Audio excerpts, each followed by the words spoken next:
Hay hombres tan inmensamente ricos que pueden comprar cualquier cosa en este mundo excepto una: la creencia de que todavía existe buena gente. Don Arturo de la Vega era uno de esos hombres. A sus 76 años, era dueño de los edificios más altos de Barcelona, con navieras que llevaban su nombre atracando desde Bilbao hasta Cádiz.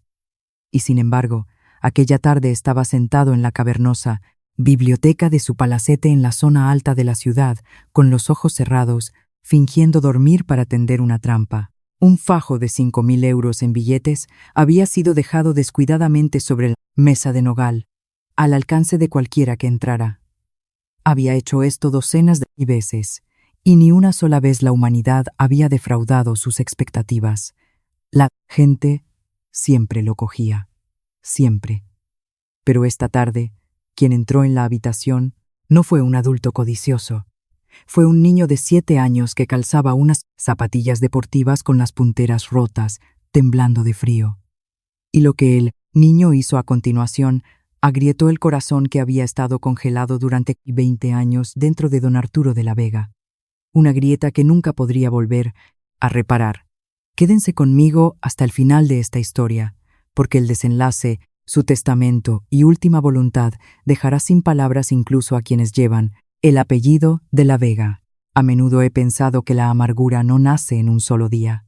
Se acumula capa sobre capa, como la nieve cayendo sobre un tejado viejo, hasta que toda la casa cede bajo su peso. Arturo de la Vega no nació frío. Le enseñaron a ser frío las mismas personas que más amaba. Arturo no estaba dormido.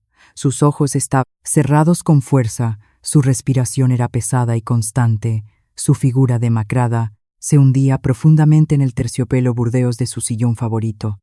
Para cualquiera que mirara, no era más que un anciano frágil e inofensivo a la deriva, en una siesta de última hora de la tarde. Pero detrás de esos párpados semicerrados, Arturo estaba completamente despierto.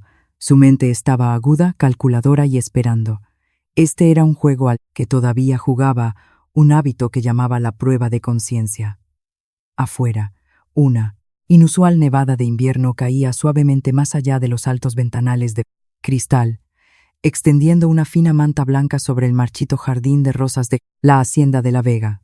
Dentro de la biblioteca, la chimenea de mármol crepitaba, irradiando un calor tan reconfortante que hacía que uno quisiera bajar la guardia. Estanterías de roble se elevaban hasta el techo. Un reloj abuelo hacía tic-tac constantemente en la esquina. En las paredes, los retratos al óleo de los antepasados de la Vega miraban hacia abajo con ojos severos. Arturo había preparado una escena perfecta. En la pequeña mesa de caoba junto a su mano había colocado un sobre grueso. Ya estaba abierto. Dentro había un fajo de billetes de 100 euros, que sumaban 5.000 euros, suficiente para cambiar un mes entero para una persona pobre. Unos pocos billetes habían sido dejados deliberadamente sobresaliendo, pareciendo como si un anciano despistado los hubiera olvidado accidentalmente donde cualquiera pudiera verlos. Arturo esperó. Entonces oyó girar el pomo de la puerta. Pienso en Arturo en ese momento y veo algo extrañamente triste. Un hombre que tiende una trampa para atrapar lo peor de los demás está, en verdad, exponiendo la pobreza dentro de su propia alma. No estaba probando los corazones de la gente, estaba probando para demostrarse a sí mismo que tenía razón, que el mundo merecía la sospecha que siempre le había dado. Es un tipo muy particular, soledad, la soledad de quien siempre gana juegos que no traen alegría al ganar. El hombre que entró era un joven llamado Samuel García. Samuel era el miembro más nuevo del personal de mantenimiento y limpieza en la hacienda de la Vega. Llevaba trabajando allí solo 3 semanas. Tenía 28 años, pero su rostro cargaba el agotamiento de un hombre mucho mayor. Las ojeras bajo sus ojos contaban la historia de noches sin dormir y preocupaciones implacables. Samuel era padre, soltero. Arturo lo sabía por la verificación de antecedentes. Su esposa, Elena García, había muerto 2 años antes por complicaciones durante su segundo parto, en el Hospital Clínico de Barcelona. El bebé tampoco había sobrevivido. Elena se había ido dejando a Samuel con una montaña de deudas médicas y un hijo de 7 años llamado Theo. Ese día era sábado. Normalmente Samuel trabajaba solo, pero el colegio público del barrio había cerrado por reparaciones de emergencia tras el temporal de nieve, y Samuel no podía permitirse una niñera. Le había suplicado a la ama de llaves, doña Rosa, que le dejara traer a su hijo al trabajo, prometiendo que el niño estaría callado como un ratoncito. Doña Rosa aceptó a regañadientes, pero le advirtió sin rodeos. Si el señor de la Vega veía al niño, padre e hijo serían despedidos de inmediato. Arturo oyó los pasos suaves del hombre seguidos de pasos más pequeños y ligeros, los de un niño. Theo, susurró Samuel, con la voz temblando de ansiedad. Siéntate en ese rincón, sobre la alfombra. No te muevas, no toques nada, no hagas ni un solo ruido. El señor de la Vega está durmiendo en el sillón. Si lo despiertas, papá perderá su trabajo y esta noche no tendremos dónde dormir. ¿Lo entiendes? Sí, papá, respondió una voz pequeña, gentil y obediente. Arturo, en su papel de anciano dormido, sintió de repente un destello de curiosidad deslizarse más allá de su escepticismo. Esa voz no era traviesa, llevaba el tono del miedo. Papá tiene que ir a pulir la plata en el comedor, susurró Samuel urgentemente. Volveré en 10 minutos. Theo, sé bueno, lo prometo. El niño dijo que sí. Arturo oyó cerrarse la puerta. Samuel se había ido. Ahora, solo estaban el multimillonario y el niño en la habitación. Hay un detalle que no puedo ignorar. Ese padre no le dijo a su hijo no cojas nada, sino no toques nada. En la mente de Samuel, su hijo nunca había sido una amenaza. Su miedo no era un miedo a la codicia del niño, era el miedo de un hombre pobre frente a un mundo listo para condenarlo, simplemente por existir en el lugar equivocado. Esa era la distinción que Arturo, en ese momento, no estaba todavía lo suficientemente despierto para reconocer. Un largo silencio se extendió en la habitación. Solo se oía el crepitar de fuego y el tic-tac del reloj de abuelo en la esquina. Tic-tac, tic-tac. Arturo mantuvo su respiración constante, imitando perfectamente el sueño profundo. Pero, en verdad, estaba escuchando cada mínimo sonido. Esperaba que el niño empezara a jugar.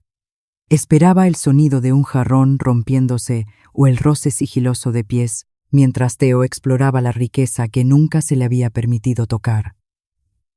Los niños eran curiosos, y los niños pobres, siempre había creído Arturo, anhelaban lo que no tenían. Pero Theo no se movió. Pasaron 5 minutos. El cuello de Arturo comenzó a doler por mantener la cabeza en una posición, pero no rompió el personaje. Siguió esperando. Entonces lo oyó. Un roce muy leve de tela. El niño se estaba levantando. Todo el cuerpo de Arturo se tensó como si cada sentido acabara de encenderse. Aquí viene, pensó. El pequeño ladrón hace su movimiento. Oyó pequeños pasos, acercándose al sillón.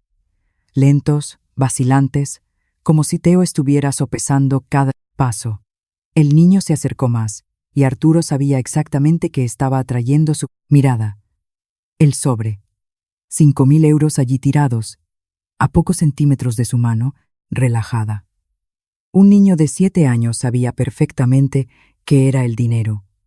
Entendía que el dinero podía comprar juguetes, dulces, comida, quizás incluso una semana entera, sin tener que preocuparse por dónde dormir esa noche. Arturo imaginó la escena que había ensayado cientos de veces en su mente. Theo estiraría la mano, agarraría el dinero, se lo metería en el bolsillo. Entonces, Arturo abriría los ojos, lo atraparía con las manos en la masa y despediría al padre en el acto. Una lección más. No confíes en nadie. Los pasos se detuvieron. Theo estaba parado justo a su lado. Arturo casi podía sentir el aliento del niño. Esperó el crujido del papel. Esperó el agarre apresurado, pero nunca llegó. En cambio, Arturo sintió algo extraño. Una mano pequeña y fría, ligera como una pluma, tocó suavemente su brazo. ¿Qué está haciendo?, se preguntó, comprobando si sigo vivo. Theo retiró su mano. Entonces Arturo oyó un Suspiro, extrañamente pesado para un niño tan pequeño. Señor de la Vega, susurró el niño tan débilmente que casi fue tragado por el sonido de la nieve afuera. Arturo no reaccionó. Olfateó y soltó un ronquido falso, ronco y áspero, exactamente como un anciano irritable. Teo se movió, y entonces Arturo oyó un sonido que lo confundió. No el sonido de dinero siendo tomado, sino el sonido de una cremallera. ¿Qué está haciendo este niño?, pensó Arturo, con la mente acelerada. Entonces sintió que algo más cálido se colocaba sobre sus piernas. Era la chaqueta del niño, un cortavientos fino y barato, todavía ligeramente húmedo por la nieve de afuera. Teo la extendió sobre las rodillas de Arturo con una pequeña manta. La habitación tenía corrientes de aire. Los grandes ventanales todavía dejaban pasar el frío a pesar de la chimenea encendida. Solo ahora Arturo se dio cuenta de que sus manos realmente estaban frías. Teo alisó cuidadosamente la pequeña chaqueta sobre las piernas del anciano. Entonces el niño susurró, como si hablara para sí mismo: «Tiene frío». Papá dice que a la gente enferma no se la debe dejar con frío. El corazón de Arturo dio un vuelco. Esto no estaba en su guión. El niño no estaba mirando el dinero, lo estaba mirando a él. Entonces Arturo oyó un leve roce en la mesa. «Ah», pensó, «aquí está. Ahora que me ha arrullado en una sensación de seguridad, tomará el dinero». Pero el dinero no se movió. En cambio, Arturo oyó el sonido de papel deslizándose suavemente sobre la madera. El sobre estaba siendo empujado, pero no para esconderlo, no para llevárselo. Arturo se atrevió a entreabrir su ojo izquierdo solo una rendija, oculto tras sus pestañas. Y lo que vio lo sacudió hasta la médula. Teo estaba de pie junto a la mesa. Un niño delgado y frágil con el pelo alborotado, vistiendo ropa que claramente era heredada, sus zapatillas rotas en las punteras, y sin embargo, su rostro estaba lleno de concentración, seriedad y cuidado, suficiente para hacer que un adulto se sintiera avergonzado. Teo había notado que el sobre se balanceaba en el borde de la mesa como si pudiera caer al suelo. Simplemente lo empujó hacia el centro, más cerca de la lámpara, para mantenerlo seguro. Entonces Teo notó algo más. En el suelo, cerca de los pies de Arturo, había un pequeño cuaderno encuadernado en piel. Debía de haberse deslizado del regazo del anciano cuando se sentó. Teo se inclinó para recogerlo, limpió el polvo de la cubierta con su manga y lo colocó en la mesa junto al sobre de dinero en efectivo. «A salvo ahora», susurró Teo. Entonces el niño volvió a la alfombra en el rincón. Se sentó, atrajo sus rodillas hacia su pecho y envolvió sus brazos alrededor de sí mismo. Temblaba levemente. Acababa de darle a un extraño su única chaqueta y ahora tenía frío. Quiero hacer una pausa larga en este momento, porque hay algo que un niño de 7 años entendió que el multimillonario de 76 años había olvidado hacía mucho tiempo. La bondad no requiere que su receptor la merezca. Teo no sopesó si el hombre era rico o pobre, bueno o malo, si valía la pena ayudarlo o no. Simplemente vio a alguien que tenía frío. Nosotros, los adultos, hemos aprendido demasiadas razones para no ser amables. Los niños todavía no. Y a veces todavía no saber es la cosa más sabia de todas. Arturo yacía allí, con la mente completamente en blanco. Por primera vez en 20 años, Arturo de la Vega no sabía qué pensar. Había tendido una trampa para atrapar un ratón, pero lo que atrapó en su lugar fue una paloma. El muro de sospecha que había construido en su corazón, duro como la piedra, comenzó a agrietarse solo un poco. «¿Por qué no lo cogiste?», gritó Arturo en silencio. «Sé que vosotros dos sois pobres. Los zapatos de tu padre tienen agujeros en las suelas. ¿Por qué no cogiste el dinero?». Antes de que Arturo pudiera procesar la emoción que surgía dentro de él, un viejo recuerdo volvió de repente, inundándolo todo. Un recuerdo que había tratado de enterrar durante 20 años. Fue un invierno hace mucho tiempo. Arturo estaba en el hospital entonces. Su esposa Beatriz yacía en la cama del hospital, tan delgada que apenas era una sombra de su antiguo ser. El cáncer Había devorado silenciosamente su cuerpo durante 18 meses. El médico dijo que solo le quedaban unos pocos días. Arturo se sentó junto a la cama, sosteniendo su mano con fuerza. Había cancelado cada reunión, cancelado cada viaje de negocios. Por primera vez en su vida, había colocado a un ser humano por encima de su trabajo. «Estás aquí», susurró Beatriz, con la voz ronca y quebrada. «Pensé que estarías demasiado ocupado». «Nada es más importante que tú», dijo Arturo. Lágrimas silenciosas deslizándose por sus mejillas. Beatriz sonrió débilmente. Luego preguntó muy suavemente: «¿Dónde están los niños?». Arturo se puso rígido. Sus 3 hijos, Julián, Enrique y Carlota, no estaban allí. Julián estaba en Mónaco. Enrique estaba esquiando en Baqueira Beret. Carlota estaba en París asistiendo a un lujoso lanzamiento de moda. Los 3 le habían dicho a su padre que estaban demasiado ocupados para venir. «Estarán aquí pronto», dijo Arturo. Una mentira piadosa pero necesaria. Beatriz lo miró directamente a los ojos. Ella lo sabía. Siempre lo había sabido. «No dejes que tu corazón se vuelva amargo», susurró ella. «Prométemelo, Arturo. Prométeme que no dejarás que mi muerte te convierta en un hombre duro y amargado». Arturo asintió. Lo prometió, pero no cumplió esa promesa. Beatriz falleció a las 3 de la madrugada con solo Arturo a su lado, sosteniendo su mano hasta su último aliento. Los 3 hijos llamaron 3 días después, no para ofrecer condolencias, sino para preguntar sobre el testamento. Desde ese día, Arturo comenzó a construir un muro alrededor de su corazón. Despidió a empleados de toda la vida, simplemente por la sospecha de que podrían haber robado algo.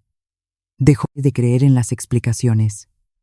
Comenzó a probar a la gente, escrutándola, tendiendo trampas. Y cada vez, la gente fallaba su prueba. Hasta hoy.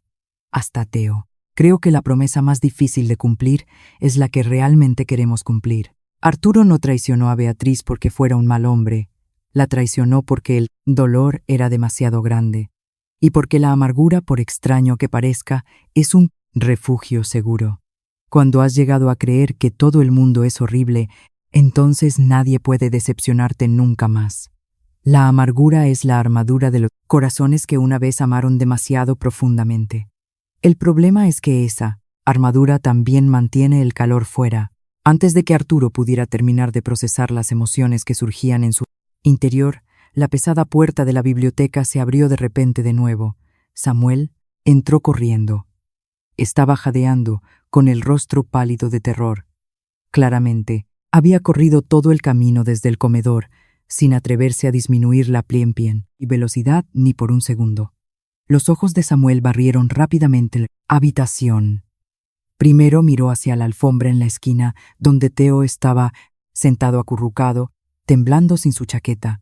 Luego su mirada se desplazó al sillón y su corazón casi se detuvo. La vieja, barata y sucia chaqueta de su hijo estaba colocada sobre el costoso traje del multimillonario. Justo al lado, en la mesa de caoba, el fajo de dinero todavía yacía allí, completamente intacto. La mano de Samuel voló a su boca. En su mente, el peor escenario posible tomó forma instantáneamente. Pensó que Teo había molestado al jefe. Pensó que su hijo había tocado cosas que no se le permitía tocar. Peor aún, pensó que Teo había intentado coger el dinero, luego entró en pánico y trató de cubrirlo. «Teo», siseó Samuel, con la voz aguda por el pánico. Se lanzó hacia adelante, agarró el brazo del niño y lo puso de pie. «¿Qué has hecho? ¿Por qué está tu chaqueta sobre él? ¿Lo tocaste? ¿Tocaste ese dinero?» Teo miró a su padre, con los ojos muy abiertos, confundidos y asustados. «No», papá dijo. Estaba temblando. Solo quería mantenerlo caliente.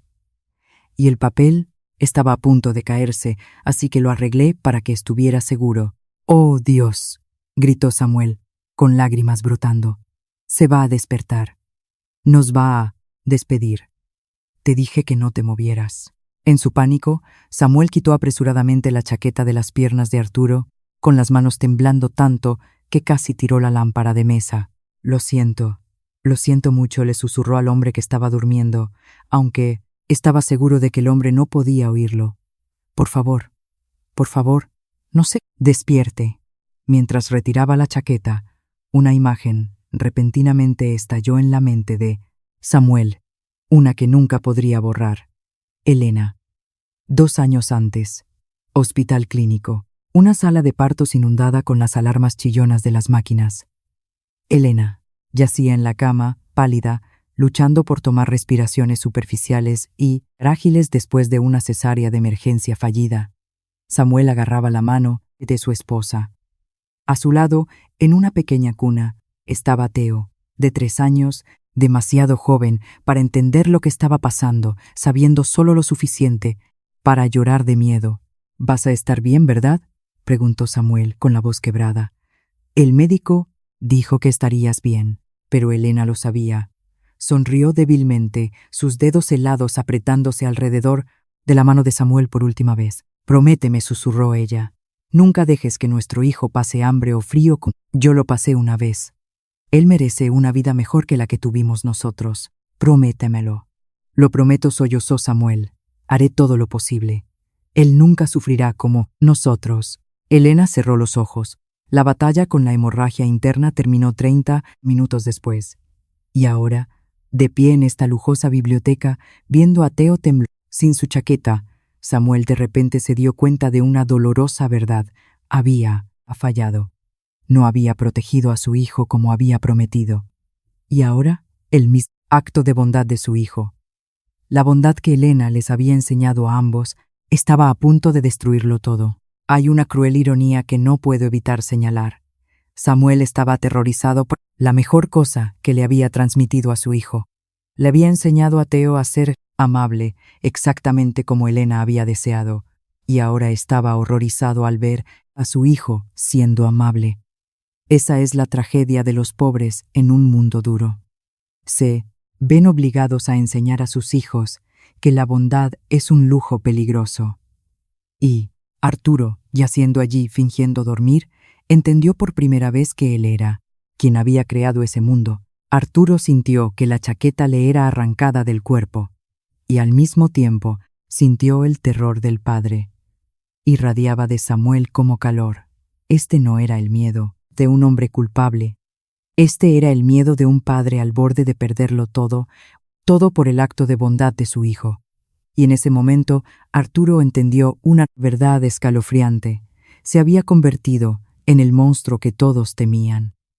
No porque fuera cruel, sino porque había hecho creer a otros que su bondad era algo peligroso. Arturo sabía que no podía quedarse quieto ni un segundo más.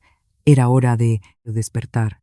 Arturo soltó un gemido bajo, un gemido deliberado y dramático, y se movió en su silla. Samuel se congeló al instante, tiró de Teo con fuerza con su pecho y retrocedió hacia la puerta, con todo el cuerpo tenso como un ciervo, atrapado por los faros de un coche. Arturo abrió los ojos, parpadeó un par de veces como si despertara de un sueño profundo. Luego lentamente bajó la mirada hacia el padre aterrorizado y el niño de pie junto a la puerta. Arturo puso la expresión de irritación más perfecta que pudo lograr. Frunció el ceño, sus espesas cejas grises juntándose. «¿Qué es todo esto?», gruñó. «¿Qué es todo este ruido? ¿No puede un hombre descansar en su propia casa? Yo lo siento mucho».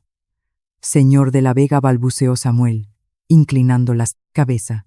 Solo estaba limpiando. «Este es mi hijo. No tenía otra opción.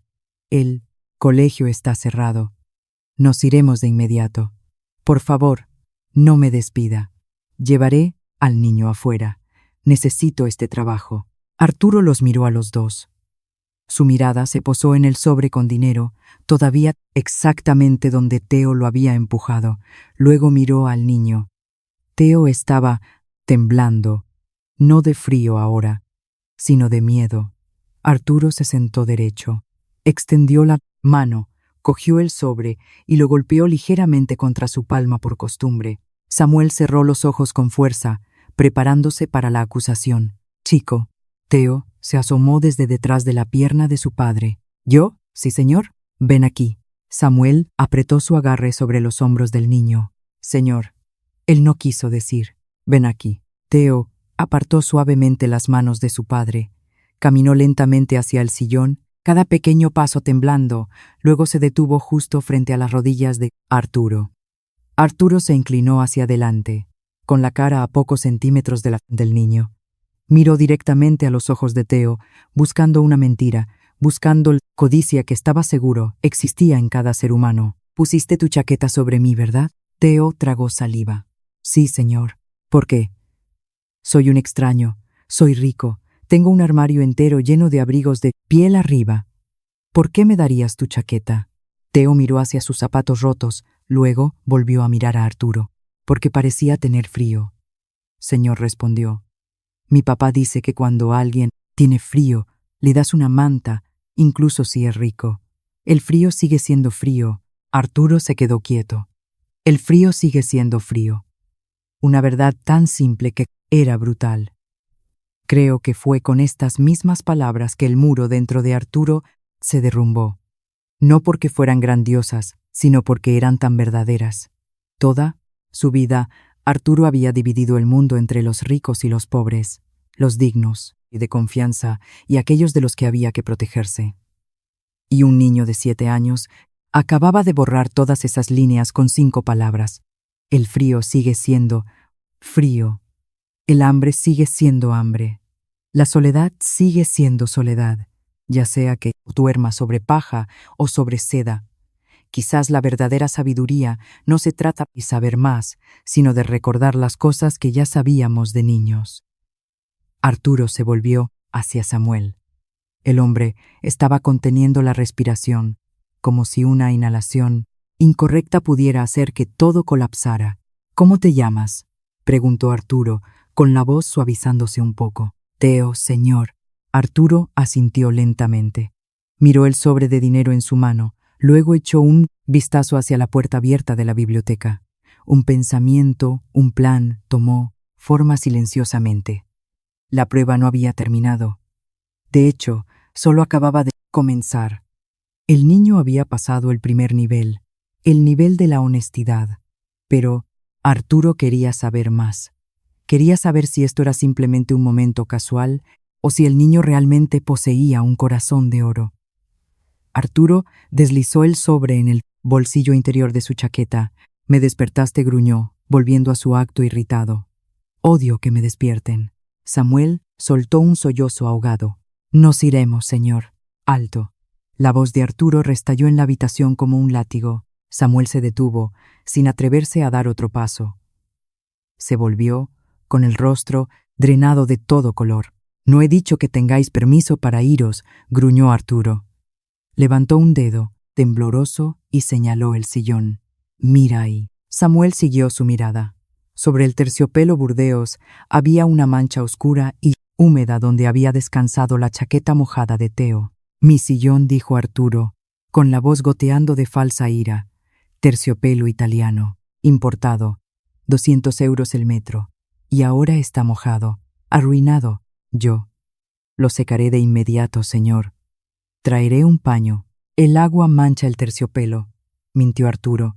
Se puso de pie, apoyándose pesadamente en su bastón, y dio un paso más cerca del padre aterrorizado. «No se puede simplemente secar. Necesita una restauración profesional. Eso costará 500 euros. Arturo los observó cuidadosamente. Esta era la segunda parte de la prueba. Quería ver si el padre descargaría su ira sobre el niño. Quería ver si la presionaría que Samuel gritara, culpara a Theo por una suma de dinero que nunca podría pagar. Quería saber si el vínculo entre padre e hijo se rompería. Samuel miró la mancha, luego a Arturo. Las lágrimas corrían silenciosamente por su rostro agotado. «Señor de la Vega», suplicó, «por favor. No tengo 500 euros. Ni siquiera. Me han pagado este mes todavía. Por favor, dedúzcalo de mi salario. Trabajaré. Gratis. Solo, por favor, no lastime a mi hijo». Los ojos de Arturo se entrecerraron ligeramente. El hombre estaba dispuesto a trabajar gratis. Raro. Pero Arturo todavía no estaba satisfecho. Miró hacia abajo a Theo. «¿Y tú? Tú causaste este daño. ¿Tienes algo que decir en tu defensa?» Theo dio un paso adelante. No lloró. Su pequeña cara estaba extrañamente seria. Metió la mano en su bolsillo. «No tengo 500 euros», dijo Teo suavemente. «Pero tengo esto». Abrió su pequeña mano. Descansando en su palma había un diminuto coche de juguete desgastado. Un pequeño autobús amarillo al que le faltaba una rueda. Su pintura estaba desconchada, vieja y sin valor para cualquier otra persona. Pero, por la forma en que Teo lo sostenía, era como si estuviera sosteniendo un diamante. «Este es el pequeño autobús de Elena», explicó Teo. «Es el autobús más rápido del mundo. Solía pertenecer a mi mamá antes de que se fuera al cielo. Papá me lo dio». Samuel jadeó. «Teo, no. No tienes que hacerlo. Está bien». «Papá», dijo Teo. Miró a Arturo. «Puede quedarse con el pequeño autobús de Elena para pagar el sillón. Es mi mejor amigo. Pero usted está enfadado, y no quiero que esté enfadado con mi papá». Teo extendió la mano y colocó el autobús de juguete roto sobre la costosa mesa de caoba, justo al lado del cuaderno de piel. Arturo se quedó completamente inmóvil. Miró fijamente el diminuto juguete, con el aliento atrapado en la garganta. La habitación de repente se sintió demasiado pequeña para respirar. Pensó en el fajo de dinero en efectivo en su bolsillo, miles de euros. Luego, miró de nuevo al autobús de 3 ruedas sobre la mesa. Este niño estaba ofreciendo lo más preciado que poseía para arreglar un error nacido de la bondad. Estaba renunciando al único recuerdo restante de su madre solo para salvar el trabajo de su padre. El corazón de Arturo, congelado durante tantos años, se abrió con un dolor agudo y punzante. Y de repente entendió una verdad que lo dejó conmocionado. Este niño, que no tenía nada, era más rico de lo que Arturo jamás sería en toda su vida. Arturo tenía millones de euros, pero nunca había sacrificado, y tal vez nunca sacrificaría la cosa que más amaba por nadie. Considero este el momento más valioso de toda la historia, porque Teo no estaba regalando algo que le sobraba, estaba regalando algo irreemplazable. Hay una gran diferencia entre dar de tu excedente y dar de tu escasez. Los ricos todavía donan, pero rara vez sienten dolor. Teo sintió dolor. Y es precisamente ese dolor el que es la verdadera medida de la generosidad. Arturo, que nunca había tenido que sentir dolor al dar nada, estaba viendo la verdadera generosidad por primera vez. Y venía de un niño con zapatos con agujeros. El silencio se prolongó. Afuera, la nieve seguía cayendo suavemente más allá de las ventanas. Arturo recogió lentamente el juguete. Su mano temblaba. «Tú».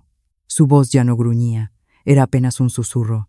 «¿Tú me darías esto solo, porque un sillón se mojó?»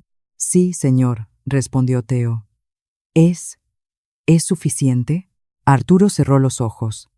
En su mente apareció la imagen de sus propios hijos, llamando solo cuando querían un coche deportivo nuevo o una casa de vacaciones. Nunca le habían dado nada, solo sabían cómo pedir. «Sí», susurró Arturo, abriendo los ojos. Estaban húmedos. «Sí, Teo, es suficiente». Más que suficiente. Arturo se hundió de nuevo en su silla. La actuación había terminado. Ya no podía jugar al villano. «Sentaos», dijo Arturo, y su voz era ahora completamente diferente. Sin aspereza, sin autoridad pesada.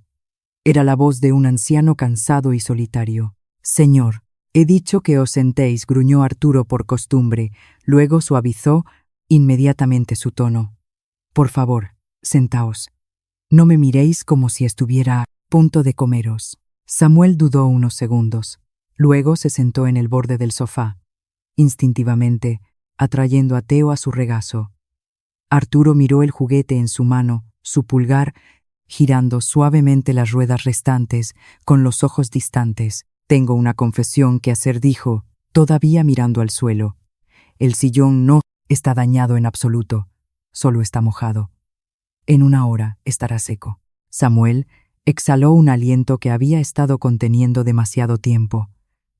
Y Arturo continuó, levantando la cabeza para mirar directamente al padre y al hijo. No estaba dormido. Los ojos de Samuel se abrieron de par en par. ¿Usted no estaba dormido?» No, Arturo sacudió la cabeza. Estaba fingiendo. Dejé deliberadamente ese dinero sobre la mesa. Quería ver si lo cogeríais. Quería atraparos. Samuel instintivamente sostuvo a Teo más fuerte. El dolor estaba escrito claramente en su rostro. ¿Nos puso a prueba? ¿Como ratones en un laberinto? Sí, admitió Arturo sin evasivas. Soy un anciano amargado, Samuel. Creo que todo el mundo es un ladrón. Creo que todo el mundo tiene un precio. Levantó un dedo tembloroso hacia Teo, pero este chico, su voz se quebró.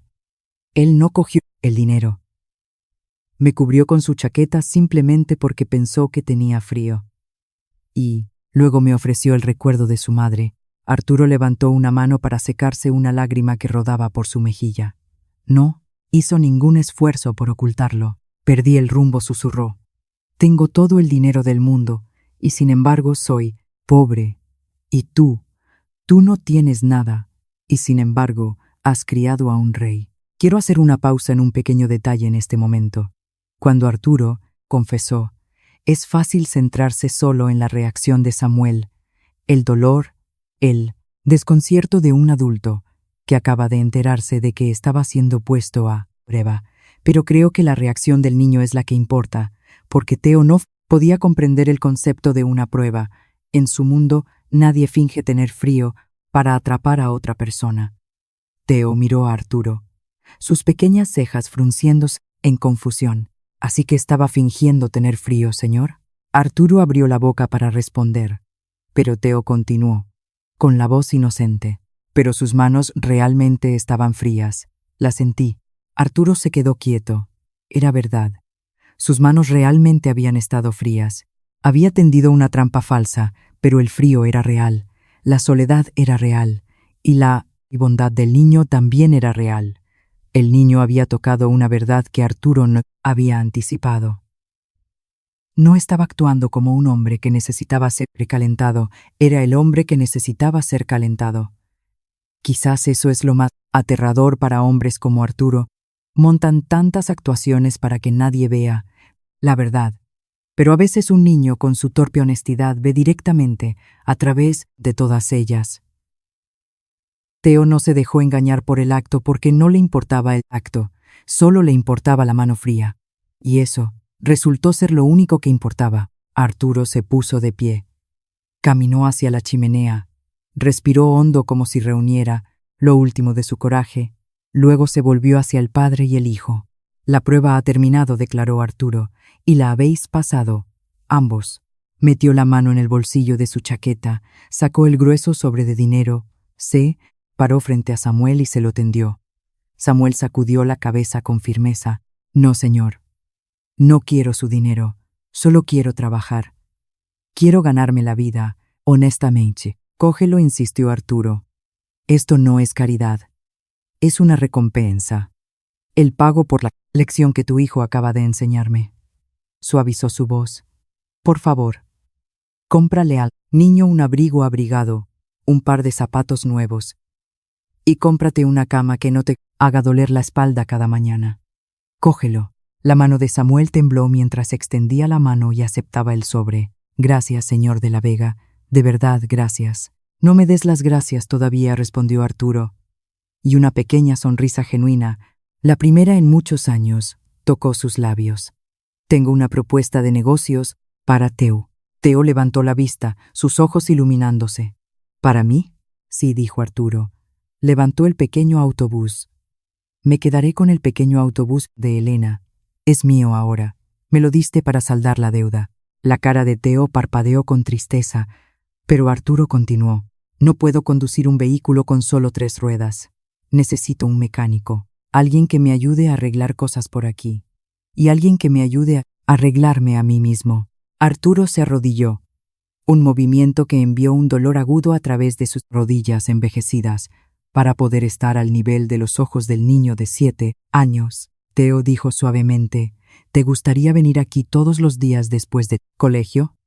Puedes sentarte en esta biblioteca, hacer tus deberes y enseñar a este viejo gruñón cómo ser amable de nuevo. A cambio, me haré cargo de tu educación hasta la universidad. ¿Trato hecho? Teo se volvió para mirar a su padre. Samuel estaba llorando abiertamente ahora, una mano sobre su boca. sus hombros temblando. Asintió. Teo se volvió hacia Arturo. Sonrió con una sonrisa mellada, pura y desgarradoramente hermosa. Sí, dijo Teo. Luego extendió su pequeña mano. Arturo de la Vega, el multimillonario que nunca había confiado en nadie, extendió la mano, tomó esa mano y la estrechó. La gente tiende a pensar que las historias hermosas terminan en su momento más hermoso. Pero la vida real no es así. La vida real es lo que sucede después del apretón de manos. Y esa parte no siempre es tan fácil como imaginamos. Pasaron 3 años desde aquella tarde nevada. La biblioteca con paneles de caoba de Arturo de la Vega había cambiado casi más allá del reconocimiento. El lugar, que una vez hizo que la gente contuviera el aliento al entrar, estaba ahora inundado de luz. Las cortinas siempre estaban abiertas de par en par, dejando que el sol de la mañana se derramara en cada rincón. Las paredes, antes frías y desnudas, estaban ahora cubiertas con dibujos coloridos. El arte escolar de Teo, retratos familiares, casas con chimeneas humentes y cielos azules brillantes. En el gran escritorio, entre archivos y documentos legales, siempre había un objeto pequeño pero llamativo. El autobús amarillo. El pequeño autobús de Elena. Arturo había contratado al mejor joyero de Barcelona para restaurar la rueda que faltaba. La nueva rueda no fue simplemente reemplazada, fue elaborada en oro puro. Teo, ahora de 10 años, estaba sentado con las piernas cruzadas en alfombra, absorto en un problema de matemáticas. Arturo estaba sentado en su sillón familiar, esta vez sin fingir dormir, inclinándose hacia el niño, siguiendo pacientemente cada número. Señor de la Vega frunció el ceño Teo, golpeando su lápiz en el cuaderno. No, entiendo esta parte sobre los decimales. Llámame Arturo. Hijo mío, sonrió él, repitiendo lo que había dicho innumerables veces. Déjame echar un vistazo. Samuel entró con una bandeja de té. Ya no llevaba el uniforme de conserje desgastado. En cambio vestía un traje sencillo, pero bien ajustado. Arturo lo había ascendido a gerente de la finca, a cargo de todo el personal de mantenimiento y jardinería. Gracias, Samuel dijo a Arturo, aceptando la taza de té. Ya no había distancia entre amo y sirviente, solo confianza y amistad. Pero no todos los días eran tan pacíficos como había sido esa tarde. Quiero decirte algo que la gente no suele mencionar cuando habla de niños amables, porque un niño amable no significa un ser humano perfecto. Teo creció y crecer significa tropezar con las cosas que te deforman. Cuando Teo tenía 13 años, sucedió algo que Arturo nunca le contó a nadie. Ese día, un grupo de compañeros de clase fue a la casa de Teo, la pequeña y acogedora casa que Arturo había comprado para el padre y el hijo cerca de la finca. Uno de los chicos vio el viejo autobús de juguete Teo. Todavía guardaba una réplica idéntica que Arturo le había hecho y se burló. ¿Un juguete de bebé? ¿Eres tan pobre que juegas con un cogeruto? Esa noche, Teo escondió el autobús en el fondo de su armario. Y por primera vez se sintió avergonzado. Avergonzado de su origen, de su padre jardinero, de los zapatos que una vez había usado durante semanas. Teo se volvió irritable y distante. Comenzó a hablarle a Arturo en el tono de un chico que quería hacerse rico rápido y olvidar quién había sido una vez. Una noche en la biblioteca, Teo soltó: cuando sea mayor, voy a vender todas estas cosas viejas. Quiero que todo sea nuevo. Arturo no gritó. Simplemente bajó el pequeño autobús de Elena del estante y lo colocó en la mano de Teo. ¿Sabes por qué lo guardó? No porque sea hermoso, sino porque un día, un niño que no tenía nada me enseñó que el valor de una persona no se mide por lo que posee. Si vendes esto, no estarás vendiendo un juguete. Estarás vendiendo mismo niño que me salvó. Teo guardó silencio durante mucho tiempo. Luego lloró. Esa noche, sacó el autobús del fondo del armario y lo volvió a colocar en su escritorio. Pienso en este momento a menudo porque enseña una verdad simple. La bondad no es un regalo que recibimos una vez y guardamos para siempre. Es algo que debe elegirse una y otra vez, todos los días, especialmente en los momentos en que se vuelve inconveniente. Theo casi se pierde a sí mismo, no porque fuera malo, sino porque era humano. Y lo que lo mantuvo siendo Theo fue un anciano dispuesto a recordarle quién era. Ese era el verdadero papel de Arturo. No el dador de riqueza, sino el guardián de la memoria. El tiempo siguió pasando. Una vez, Samuel le preguntó a Arturo sobre Julián. Arturo suspiró. Julián, su primogénito, acababa de ser arrestado por fraude bursátil en Mónaco. Arturo había tratado de ayudar con los mejores abogados que el dinero podía comprar, pero Julián solo quería una cosa, un cheque en blanco. Él eligió su propio camino, dijo Arturo, con la voz bajando. Traté de enseñarle, pero le enseñé demasiado tarde. Theo levantó la vista de su cuaderno. Usted no es un mal padre, don Arturo dijo con naturalidad. A veces los adultos simplemente olvidan cómo escuchar. Arturo rió suavemente, su corazón calentándose de una manera que el dinero nunca lo había hecho. Eres un chico muy sabio, Theo García. Para el verano en que Theo cumplió 15 años, recibió una carta anunciando su aceptación en un prestigioso colegio privado con una beca completa. Arturo, caminando más lentamente, aplaudió, incapaz de ocultar su orgullo. Maravilloso. Lo sabía. Yo mismo escribí tu carta de recomendación. Arturo había comprado para el padre y el hijo una pequeña y acogedora casa cerca de la finca. Aún así, Samuel traía a Theo todos los días y se quedaba a trabajar. Los tres cenaban juntos, veían películas juntos, se contaban pequeñas historias y bromas tontas. Por primera vez en 15 años, la risa llenaba la hacienda de La Vega. Los tres hijos biológicos de Arturo nunca regresaron. Pero Samuel y Theo estaban allí todos los días.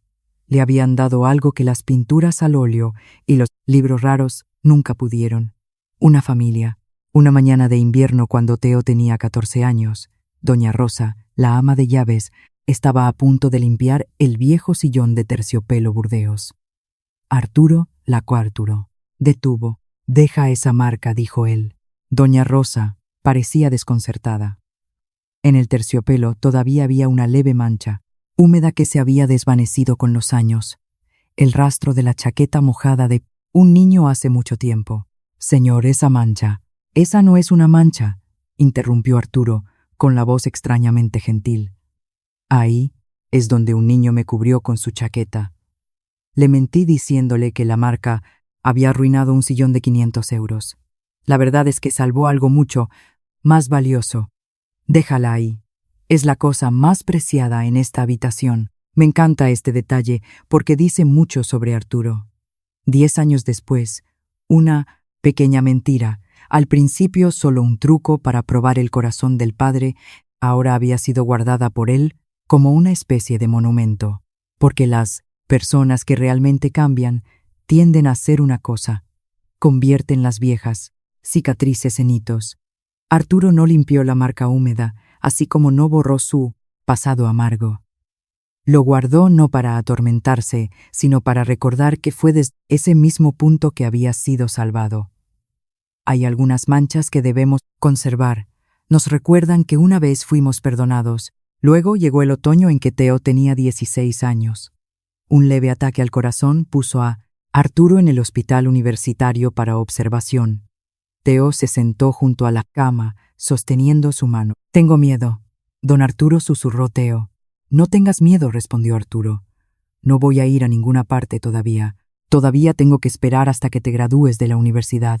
Samuel se sentó al otro lado de la cama, también sosteniendo la mano de Arturo. Usted cambió nuestras vidas, dijo, con la voz quebrada. Arturo sacudió la cabeza suavemente. No. Vosotros sois los que cambiasteis la mía. Antes de conoceros, solo era un anciano amargado esperando morir. Ahora soy un anciano feliz que quiere vivir. Esa semana, Arturo llamó a su abogado. Comenzó a reescribir su testamento.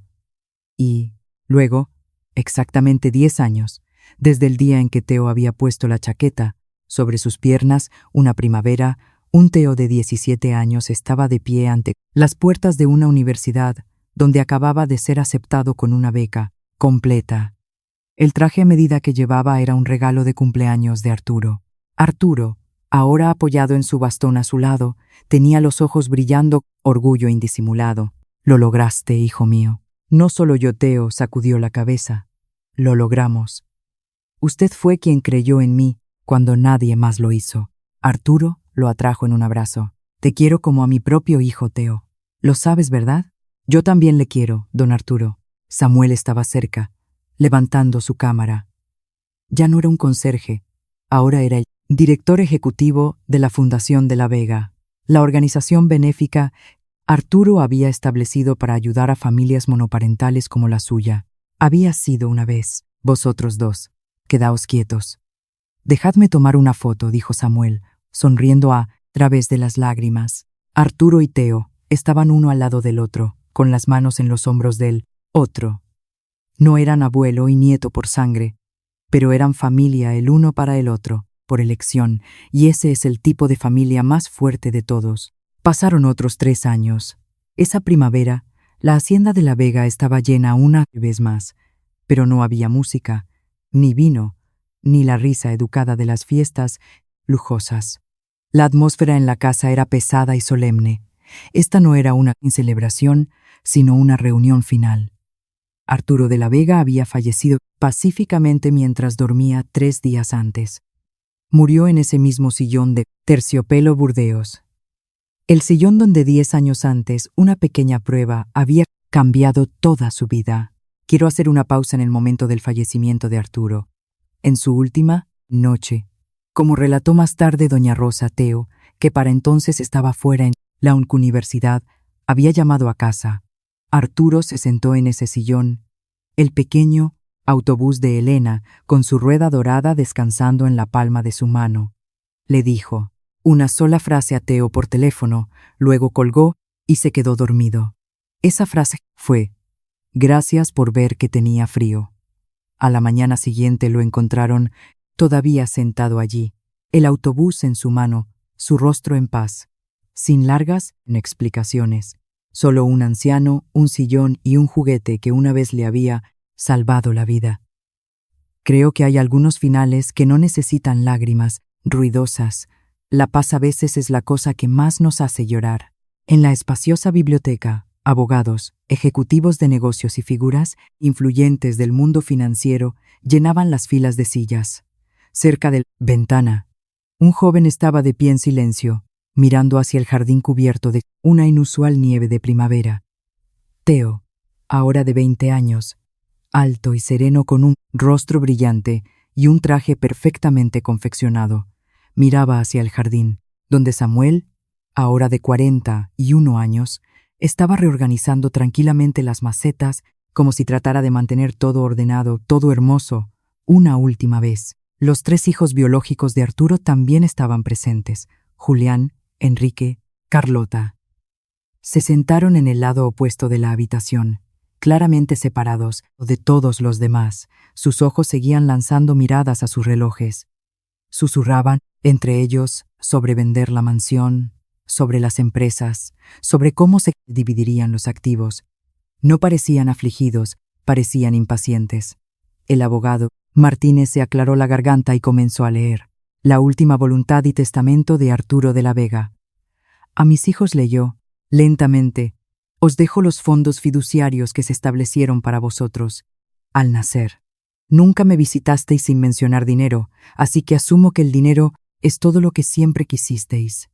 Ya tenéis vuestros millones. Disfrutadlos». Los 3 hijos murmuraron irritados, pero rápidamente parecieron satisfechos. Se pusieron de pie, preparándose para salir de la habitación, como si el resto del testamento ya no valiera la pena ser escuchado. «Por favor, esperen», dijo el abogado Martínez. «Hay más». Se detuvieron, se volvieron molestos. «Para el resto de mi patrimonio», continuó el abogado, «incluyendo mis empresas, esta mansión, todas las inversiones y bienes personales, dejo todo a la única persona que me dio algo cuando yo no tenía nada». Los 3 hijos se congelaron. Se dieron la vuelta, confundidos. «¿Quién?», soltó Julián. «Nosotros somos su familia». El abogado tomó aliento y leyó cada palabra claramente. Dejo todo a Teo García. La habitación estalló. Gritos de indignación llenaron el aire.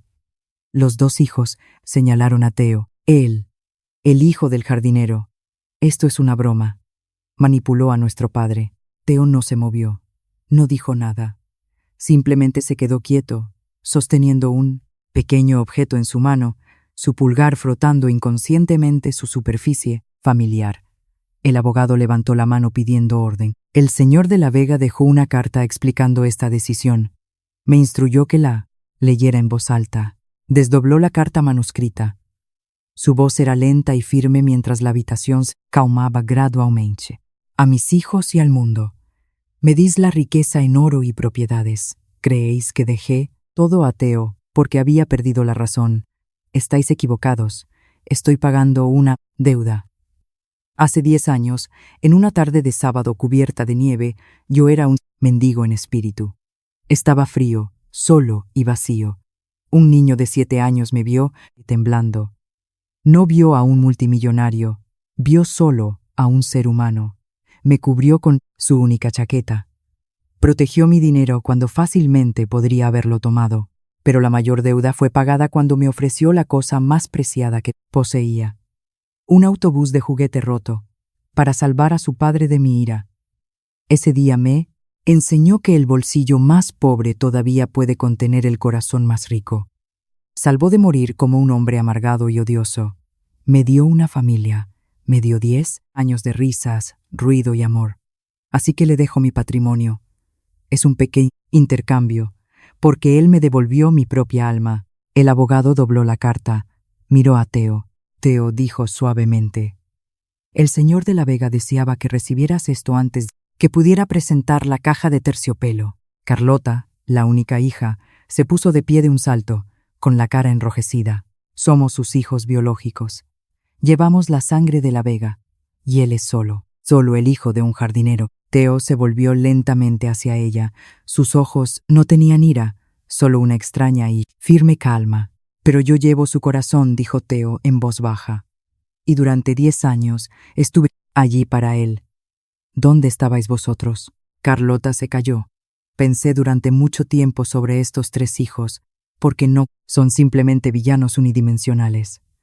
Eran codiciosos, sí, pero también eran producto del propio Arturo, de un padre que eligió el trabajo sobre sus hijos y solo al final de su vida aprendió a amar del hijo de un extraño. Hay una tragedia oculta aquí. Arturo le dio a Teo todo lo que nunca le había dado a sus propios hijos. Y así, la ira de Julián, Enrique y Carlota no era del todo irrazonable. No solo estaban perdiendo una herencia, estaban viendo pruebas de que su padre era capaz de amar, solo que no con ellos. Esa es la parte que más duele, y quizás por eso hay un pequeño momento que vale la pena notar. Mientras Carlota caminaba hacia la puerta, al pasar junto a la caja de terciopelo que el abogado acababa de abrir, los ojos de Carlota cayeron accidentalmente sobre el autobús de juguete con su rueda dorada. Se detuvo por medio segundo. Algo parpadeó en su rostro, quizás un recuerdo de algún juguete de la infancia, de una tarde en que su padre debería haber estado allí pero no estaba. Su mano se contrajo ligeramente como para alcanzarlo, luego se echó hacia atrás, agarró su bolso con fuerza y salió por la puerta, sus tacones chasqueando fríamente en el suelo de madera. No miró hacia atrás, pero en ese medio segundo había sido un ser humano, no una villana. Y a veces medio segundo es todo lo que queda de un corazón endurecido. Enrique, el segundo hijo, dijo fríamente: demandaremos, anularemos este testamento. El abogado Martínez sacudió la cabeza. Podéis intentarlo, pero este testamento fue redactado por 5 de los mejores abogados de España, atestiguado por 3 partes independientes, y el señor de la Vega grabó una confirmación en video de su sano juicio. Este testamento no puede ser impugnado. Los 3 hijos se miraron entre sí, luego se fueron con furia silenciosa. El abogado presentó una pequeña caja de terciopelo a Teo. Teo la abrió. Dentro, descansando sobre seda blanca prístina, estaba el viejo autobús de juguete. El pequeño autobús de Elena con su rueda de oro puro. Arturo lo había guardado durante 10 años. Teo recogió el autobús. Las lágrimas corrían silenciosamente por su rostro. No estaba pensando en la mansión, ni en los millones de euros. Estaba pensando solo en su amigo, el viejo gruñón que se había sentado pacientemente a su lado, ayudándole a resolver problemas difíciles de matemáticas. Teo caminó hacia Samuel, que acababa de entrar del jardín. Samuel envolvió sus brazos con fuerza alrededor de su hijo. Era un buen hombre. Teo, susurró Samuel. Solo necesitaba una chaqueta, asintió Teo, agarrando el autobús con fuerza en su mano. Sí, dijo suavemente. Solo necesitaba una chaqueta. Mientras la ciudad de Barcelona entraba en un año nuevo, Teo García tenía 25 años. Ya no era el niño flacucho con zapatos rotos de años pasados. Teo se había graduado con un título en administración de empresas, un camino que muchos creían que conduciría directamente a yates, superdeportivos y fiestas lujosas. Pero Teo eligió una dirección completamente diferente. No usó su riqueza, heredada para presumir. En cambio, Teo transformó la hacienda de La Vega en un centro comunitario. La mansión que una vez había sido un símbolo de aislamiento y sospecha se convirtió en una escuela gratuita para los hijos de familias monoparental. La biblioteca de Caoba, donde había tenido lugar la prueba años antes, ya no era un espacio pesado de poder. Se convirtió en una biblioteca infantil inundada de libros y los ansiosos susurros de jóvenes sueños. En el centro de la habitación, dentro de una vitrina de cristal cuidadosamente conservada, estaba el pequeño autobús de Elena, el autobús con sus ruedas doradas. A su lado, placa de bronce, llevaba una inscripción simple pero profunda, en memoria de don Arturo de la Vega, un hombre que aprendió que la verdadera riqueza no se mide por lo que poseemos, sino por lo que damos. Una tarde tranquila, Teo entró en la biblioteca. En un rincón de la habitación, un niño de unos 7 años estaba sentado mirando fijamente el autobús en la vitrina de cristal, sus ojos curiosos nunca dejándolo. ¿Te gusta?, preguntó Teo, sentándose junto al niño. El niño asintió. Es hermoso. Las ruedas son de oro, ¿verdad? Así es, sonrió Teo. Pero, ¿sabías que cuando este autobús se le dio al hombre que una vez vivió aquí, solo tenía 3 ruedas? Era viejo y estaba roto. El niño frunció el ceño, confundido. Entonces, ¿por qué lo aceptó? Teo guardó silencio por un momento. Luego habló lentamente, porque a veces el regalo más valioso no es el más perfecto, es el que tiene significado. Ese autobús fue dado por amor, no por dinero. Y eso es lo que lo hace invaluable. El niño miró a Teo. ¿Quién fue el que se lo dio? Teo sonrió, sus ojos brillando con el recuerdo. Esa es una larga historia. Pero en resumen, es la historia de un anciano que olvidó cómo amar y un niño que le ayudó a recordar. El niño pensó por un momento, luego preguntó suavemente, ¿crees que algún día yo podría hacer algo así? ¿Ayudar a alguien a recordar cómo amar? Teo puso una mano en el hombro del niño. Sé que puedes. ¿Cómo? Siendo amable, incluso cuando es difícil, incluso cuando nadie está mirando. Y especialmente cuando nadie está mirando. El niño asintió solemnemente. Lo intentaré. Eso es suficiente, dijo Teo gentilmente. Mientras el niño corría a jugar con los otros niños, Samuel entró en la biblioteca. Ahora tenía 46 años. Su cabello estaba veteado de gris, pero su rostro estaba en paz y realizado. «Pensando en él, ¿verdad?», preguntó Samuel, sentándose junto a su hijo. «Todos los días», admitió Teo. «¿Crees que estaría orgulloso?». Samuel miró alrededor de la habitación. Niños leyendo, estudiando, riendo. Paredes que una vez fueron frías ahora llenas de vida. «Hijo mío», dijo Samuel, con la voz espesa de emoción. «No solo estaría orgulloso, estaría asombrado. Toma su regalo y lo multiplicaste por 100». Teo miró hacia el autobús en la vitrina de cristal. «Solo hice lo que él me enseñó», dijo, «dar sin esperar nada a cambio». No terminaré con un sermón moral, aunque esta historia encierra innumerables lecciones. Solo quiero dejarles con una imagen. Un niño de 7 años sentado en una biblioteca iluminada por el sol, mirando un autobús de juguete con ruedas doradas en una vitrina de cristal. Él no conoce toda la historia. Todavía no entiende el testamento, los millones de euros. Un padre que llegó demasiado tarde para sus propios hijos. Solo ve algo hermoso y se pregunta si algún día él podría hacer lo mismo. Y ese, para mí, es el verdadero final. No el testamento, no la mansión, sino el momento en que la bondad encuentra a alguien para llevarla adelante. Afuera, el suave sol de la primavera mediterránea entraba a raudales por los altos ventanales. El jardín de rosas comenzaba a florecer. La risa de los niños resonaba por toda la casa. La hacienda de la Vega ya no era una fortaleza de sospecha y miedo. Se había convertido en un faro de esperanza. Todo comenzó con un niño, una chaqueta y una lección tan simple que fue inesperada. El frío sigue siendo frío, no importa quién seas. En un mundo donde todos tratan de tomar algo, aquellos que están dispuestos a dar son los que realmente cambian el mundo. Arturo de la Vega tenía todo el dinero del mundo, pero era pobre hasta que un niño le enseñó cómo amar. Nunca subestimes el poder de un pequeño acto de bondad, una chaqueta, una palabra amable, un sacrificio silencioso. Pueden derretir incluso los corazones más fríos.